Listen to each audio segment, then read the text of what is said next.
Mm-mm-mm.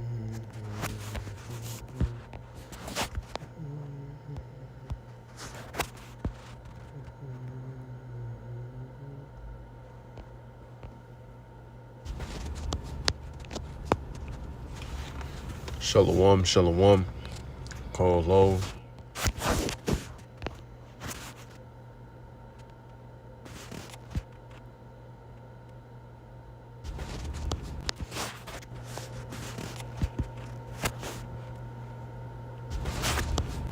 Shalom.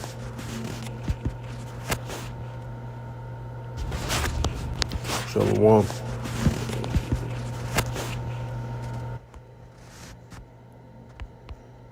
Alright, so shalom, shalom. I want to first start this off by giving all praises, honor, and glory to Yahweh Ba'ashim Yahushai, Ba'ashem Rachak double honors to the apostles and the elders of Great Millstone, who have taught us his truth in the spirit and power, Yahweh Ba'ashim Yahushai. I'm Shaquat, back with another lesson, Lord willing to be edifying to the hopeful elect. Yahweh Ba'ashim Yahushai, Barakatham, to you sincere Akim Walkworth, and a sincere shalom to you brothers out here pushing this truth out on the highways and the byways and through the YouTube lessons, man. Shalom to you all. Lord willing, this to be an edifying video. So this is not really a topic for this lesson right here, but as you see by the title, it's going to be the cruel Lord / various topics. So this is one of the various topics. So Lord willing, we'll get straight to the point.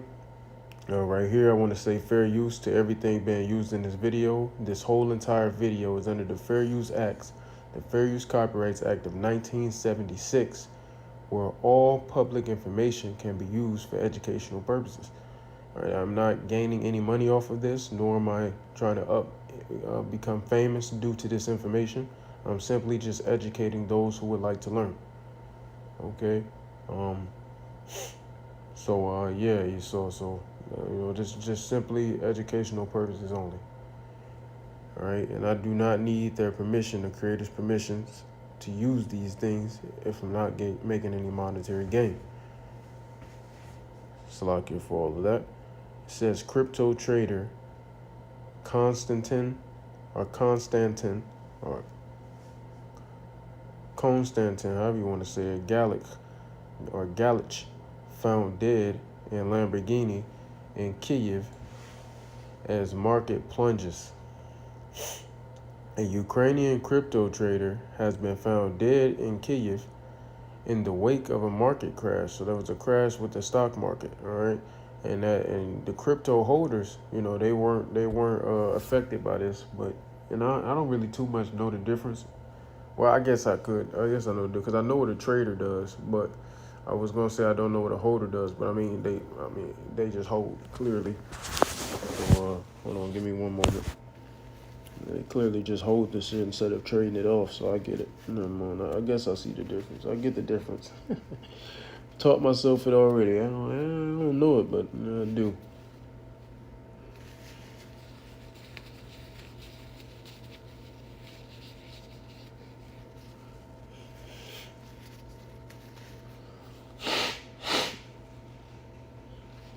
Salaki.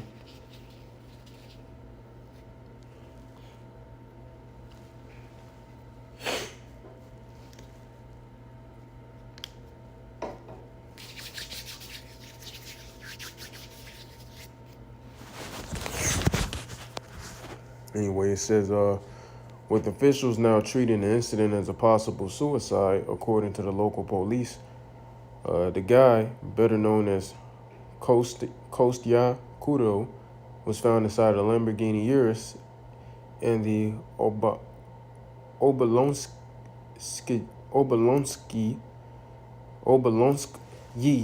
district of Kyiv, October 11th. So this was a few days ago. Right, yeah, today's the 13th. October 11th with a gunshot wound to the head. All right. That froze. Okay, there we go. So basically, they're saying this man offed himself. All right. It says a statement shared on the Kyiv Police Department's Telegram channel said the focus was on establishing if the act was self-inflicted or involved foul play. The statement said that the day before his death, the man told relatives that he was feeling depressed due to financial difficulties and also sent them a farewell message. All right, and then that's pretty much it. I'm not gonna get too much into this, but point is, people are losing their fucking minds, not just over here in America, but all across the world. This guy basically offed himself, which the scriptures tell you you're not to do that. But this guy basically offed himself just because he lost money in the market because he was a trader, a crypto trader. And he offed himself for it inside of his own expensive ass Lambo. Offed himself over some money. So there you have it. People are losing their minds out here. Okay. Here we go. Topic of the day.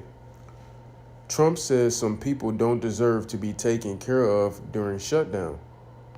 Now, how the fuck is you as the president of the United States of America? How does that sound?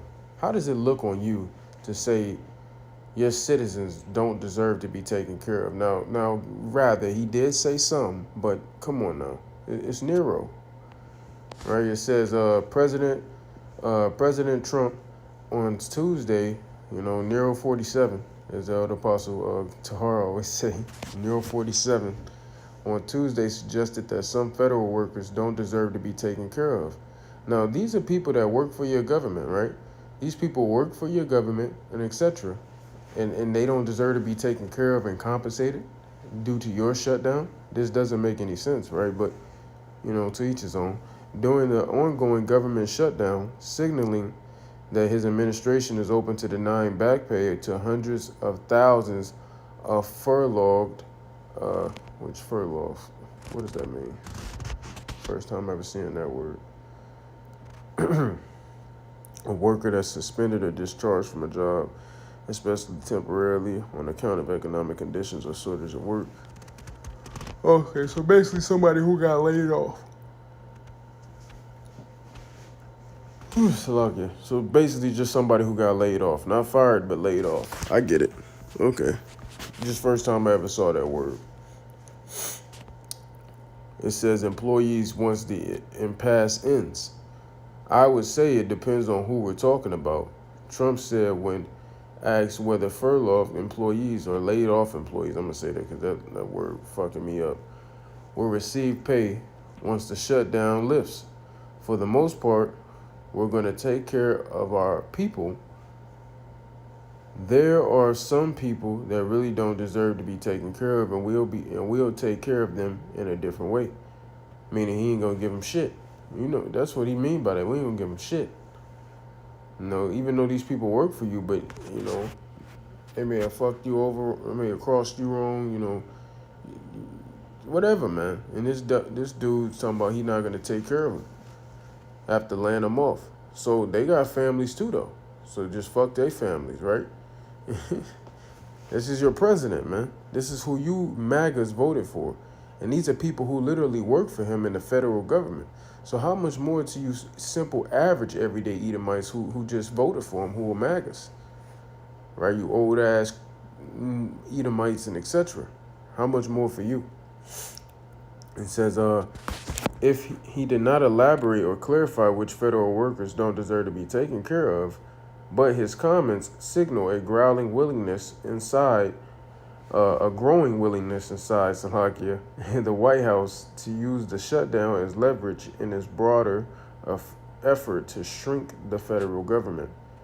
The remarks come as a new legal analysis from the White House claims that furloughed workers are not entitled to back pay when they return, which, they should be. They're going for a certain period because this federal shutdown, when it laid these federal workers off, now they're not receiving a check.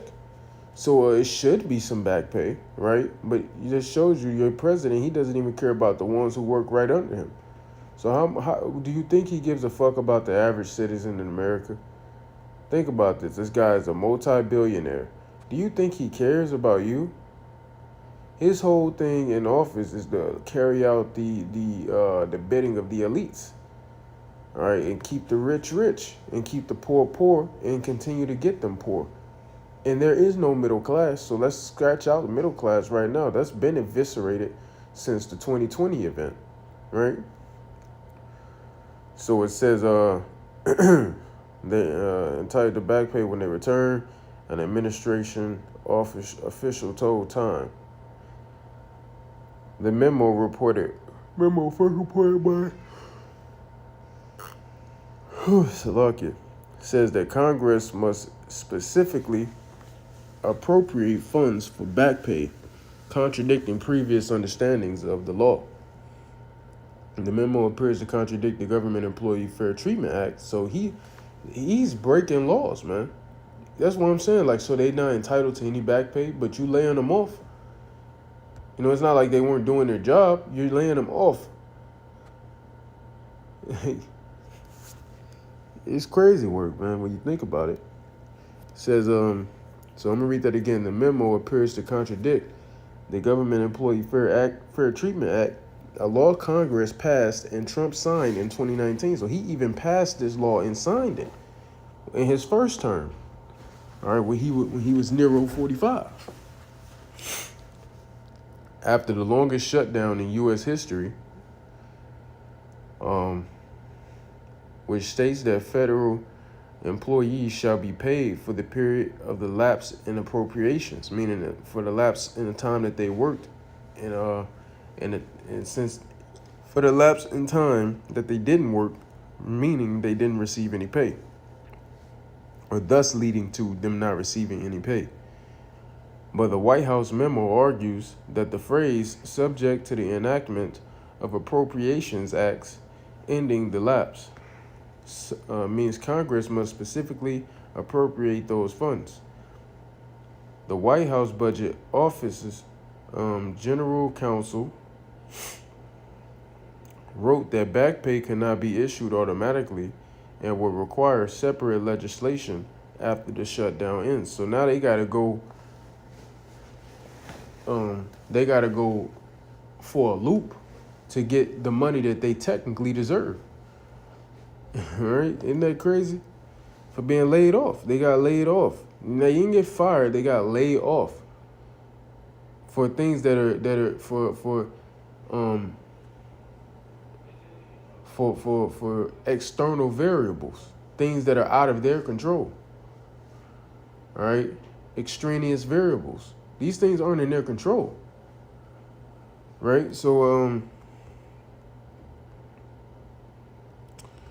there you go. So this guy believes that some people, you know, which some really he means a lot, in the federal government don't deserve to be taken care of during the shutdown. So if that's what he's thinking about people who are government officials, how much more you average everyday American citizens? How do you think he sees you? Right? So I want to go to the infamous Isaiah the 19th chapter. Right? We're gonna read Isaiah chapter 19, and we're gonna read verse 4. And the Egyptians will I give over to the hand of a cruel Lord. Now we believe that cruel Lord to be this guy. All right, I can't zoom in, but this guy right here, we believe him to be the cruel Lord. All right, we believe he's Nero in the reincarnation, right? So it says, and the Egyptians will I give over into the hand of a cruel Lord. And the Egyptians is not talking about ancient Egypt with the pharaohs. It's talking about modern day Egypt, which is America, okay? It says, and a fierce king shall rule over them. This guy is fierce. Heartless, almost, right? Cruel, brutal. This guy's literally saying people in his government that he laid off, not due to their work, but because of what's going on, him trying to shut down the government, etc., right? You know, multiple things play into that. And he wants to not take care of some of them. So how much more, once again, does he see the average everyday citizen? You have to think about that. All right, especially you dumb MAGAs. And it says, and a fierce king shall rule over them, saith the Yahweh, or Salakia, saith the Yahweh, Yahweh of hosts. Or Salakia, saith the Lord, Yahweh of hosts. There we go. Salakia, forgive me. So this is that cruel Lord, as we believe it to be. You know, we believe he's the cruel Lord. Now, can we prove that he goes back to Nero and This is specifically talking about Donald Trump. Can we go and link these like note by note, document by document? No. But through faith and through the Holy Spirit, we believe that this is him. It gotta be. When you look at prophecy and how everything's lining up and what we're heading at, you know, man, this gotta be him. Cruel, man, brutal. All right, no remorse. This has to be the guy. All right. So this is that cruel Lord, man, as we believe it to be. And I want to go to another article. Okay. We believe he's that cruel Lord because that's crazy work, man. That's why the people aren't they're gonna stop. Like it says, 2 Ezra 15. All right. The people shall not regard their kings nor princes, and the courses of their actions shall stand in their power, roughly paraphrasing. Because they're going to realize, oh, these people don't give a shit about us. And this is what they're doing to them. They don't give a shit about us, and it's going to continue. They're going to continue to show, the elites are going to continue to show that they don't give a fuck about you, man. Even their own Edomite brethren. They don't even care about them. So how much more you, Jake?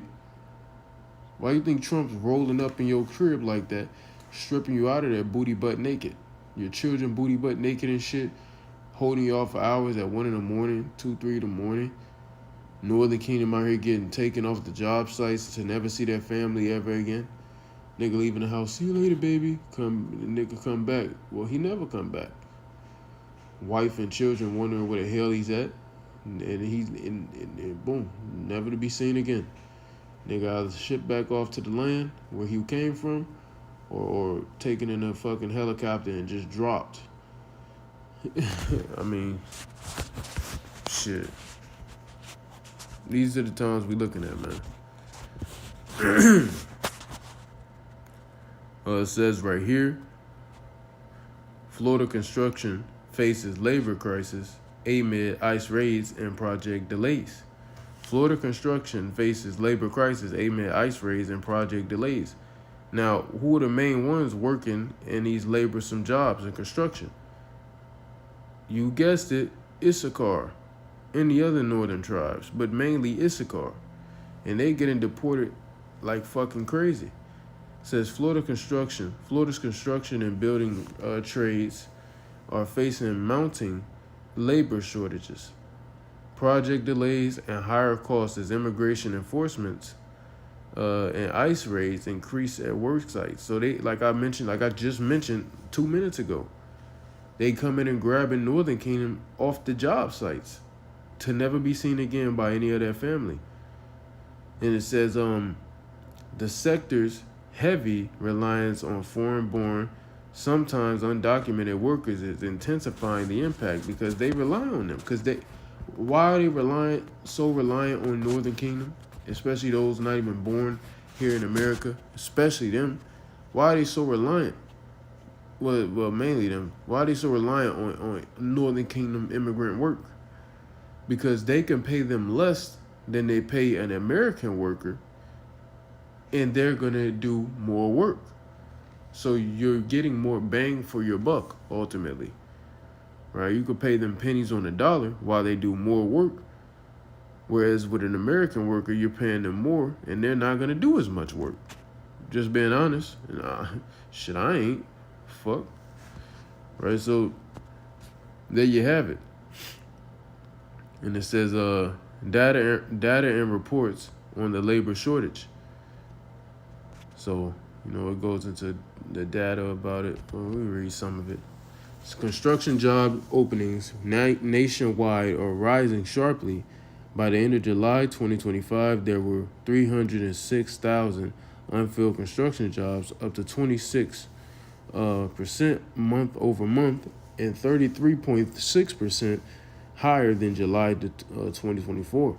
It says experts link part of this shortage to heightened immigration enforcement, and that's indeed why. It says in Florida, construction is a major driver of growth. That's everywhere. A February 2025 Click Orlando report noted that 38% of the state's construction workforce is foreign-born. Crazy work. That's a big deal. And it's probably more than that, but that's a big deal. And it says the Florida Builders Association projects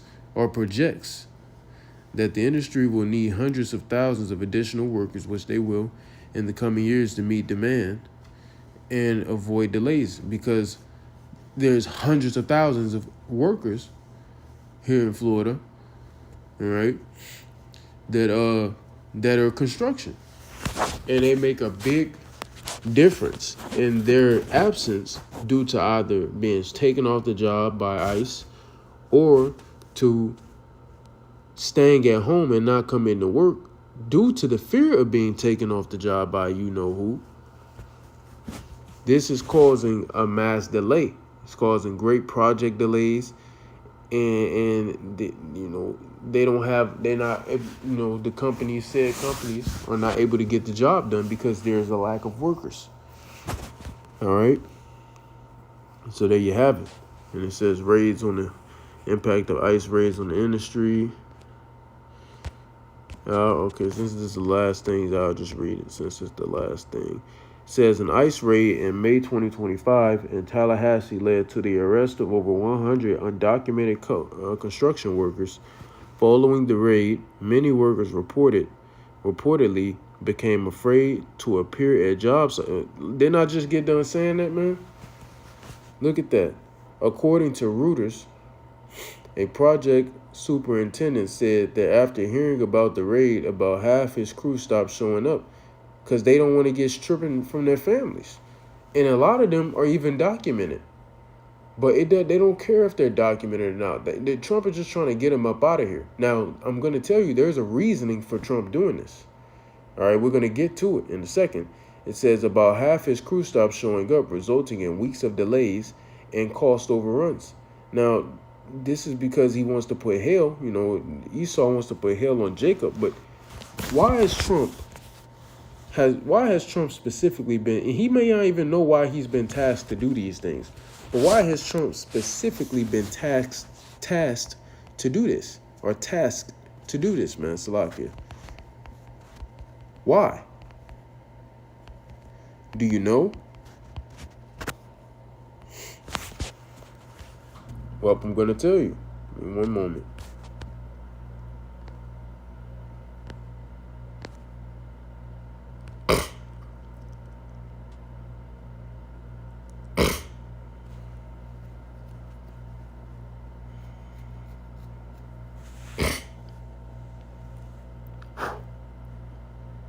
So I know it's one in Isaiah, one in Ezekiel. Let's see which one I want to get.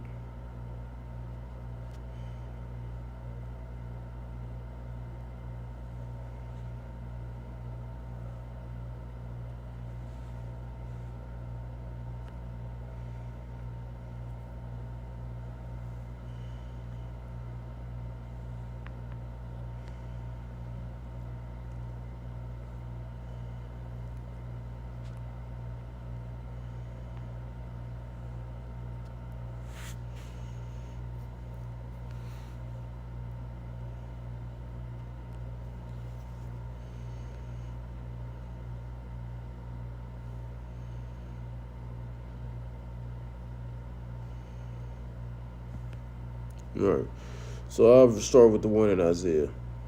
Start with that one.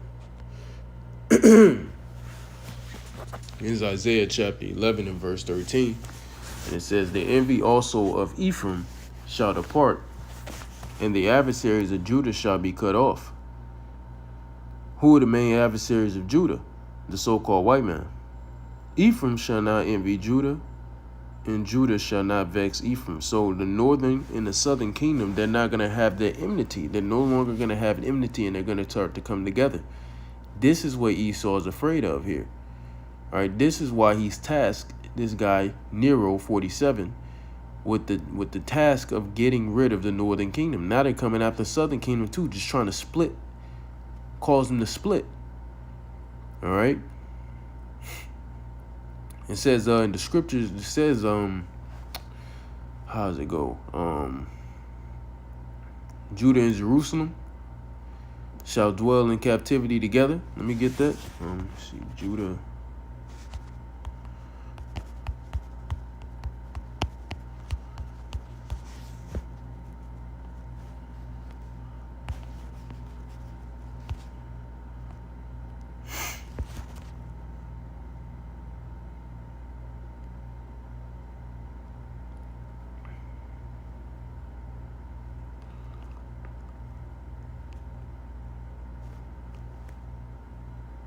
So maybe this is the one I'm thinking about. All right, so it says, I will judge the nations will be judged. This is Joel chapter 3 and verse 1. For behold, in those days, what days? The last days. All right, and in that time, when I shall bring again the captivity of Judah and Jerusalem. So he's going to bring Judah, which is the southern kingdom, and Jerusalem, which is the northern kingdom, into captivity again. And they're going to be in captivity together. Right, it says, I will also gather all nations and will bring them down to the valley of Yahweh-Shaphat and will plead with them there, which means judge. He's going to judge those people. It's different from the plead in Isaiah. It says, for my people and for my heritage Israel, whom they have scattered among the, Salaki, I'm thinking of a different plead, so forgive me. Minus, scratch out the Isaiah that I mentioned, but I'm thinking of a different scripture. Salakia. Nations imparted my land, and they have cast, and then it goes into that. So Israel and Judah are going to be persecuted together, the northern and the southern kingdom. Now there's another scripture. This is not the one I was looking for. It's not what I was looking for though.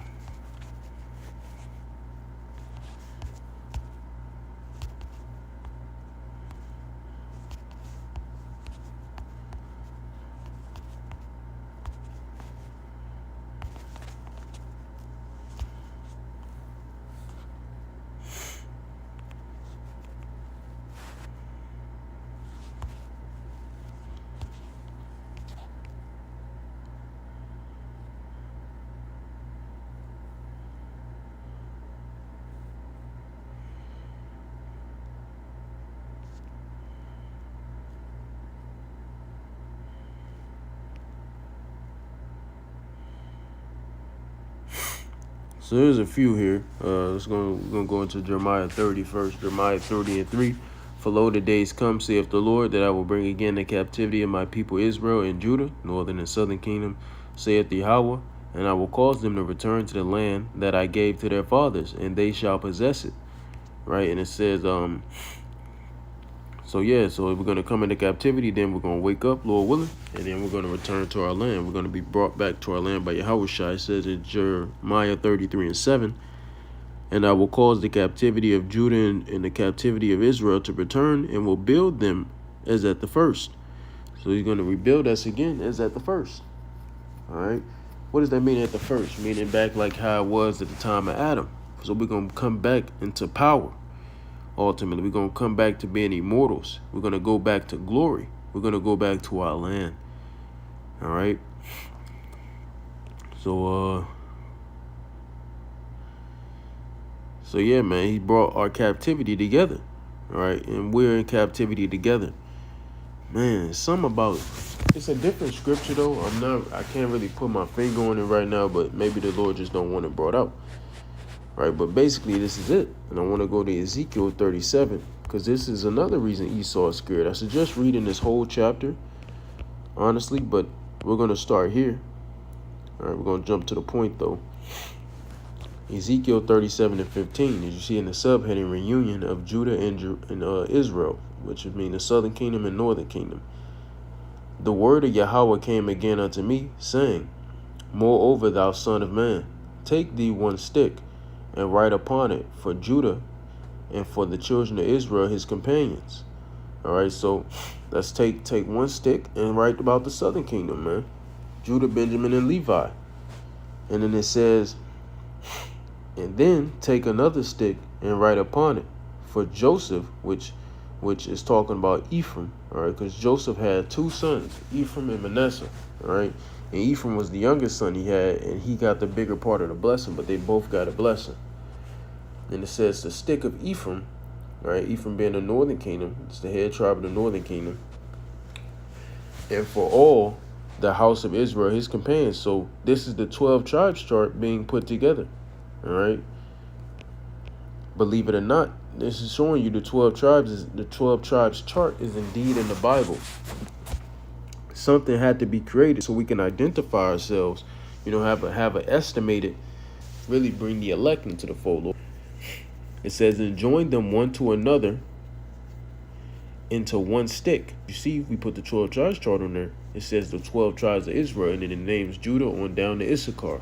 There's no split, because the kingdoms got split after the death of King Solomon.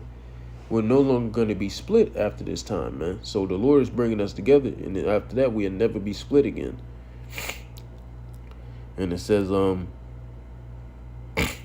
say unto them, thus saith the Yahweh power, behold, I will take the stick of Joseph, which is in the hand of Ephraim, and the tribes of Israel his fellows, and will put them with him, even with the stick of Judah, and make them one stick, and they shall be one in mine hand. So we're going to be one nation again. So the Lord is bringing the northern kingdom and the southern kingdom back together. That enmity is being taken away. You even get a little glimpse of that enmity when you go into Genesis 49, even concerning the Levites and the Levites and the Simeonites, right? Even concerning them. So it says, where is that at?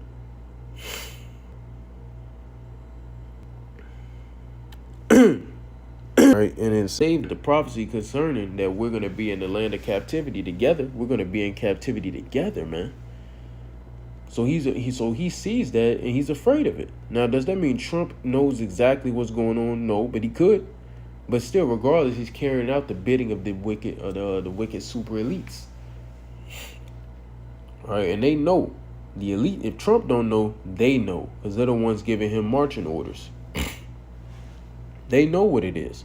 That's why they're trying to split us even more and more and cause more division. But at the end of the day, it's not going to work, because according to prophecy, we're going to come back together. All right? We're going to come together, starting with the elect. And we're never going to be a separated nation ever again after that. That's what he fears. Once again, he's trying to upset prophecy, as he always tries to do. Because he understands that us being in captivity together, he's trying to upset that prophecy by splitting northern and southern kingdom up, so we're not in captivity together anymore on the technicality basis. Therefore, if that's the case, well, then the prophecy is upset. Then that's gonna cause a domino effect, and all the other prophecies aren't gonna come to pass. But little does he know, this is not gonna work. When prophecy is ordained by Yahweh, that's what it is. Nobody can stop it at the end of the day, right? So that's what Esau doesn't understand. But all this that we just read here, from verse 15 all the way to verse 23, this is what Esau is afraid of. He's afraid of us coming back together. That's why do you think he sends so many people to say the 12 tribes chart is false? Now, does it mean it's 100% accurate? Absolutely. Damn, it's real close. You know what I'm saying? It's close. When you go according to the scriptures and you link each tribe that's on there to the nation that's known as today, it's like, man, you get it. It's like, man, it's definitely them. Especially Issachar, when you go into Genesis 49, it's like, man, how the fuck could it not be talking about Issachar? How could it not be talking about the so-called Mexican Aztecs?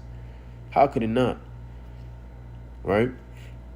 So Esau is afraid of that reunion between the northern and the southern kingdom, because when that happens, Esau is completely through. So he's trying to split us so that prophecy is upset. All right, what prophecy? The prophecy downfall, because this is all going into him. Oh, Yahweh Ba'Shem Yahushai, Ba'Hashem Rachak Rash. Double honors to the apostles and the elders of great Babal Gadol, Yahweh Mahar Wa Habatham, and until next time, Shalom.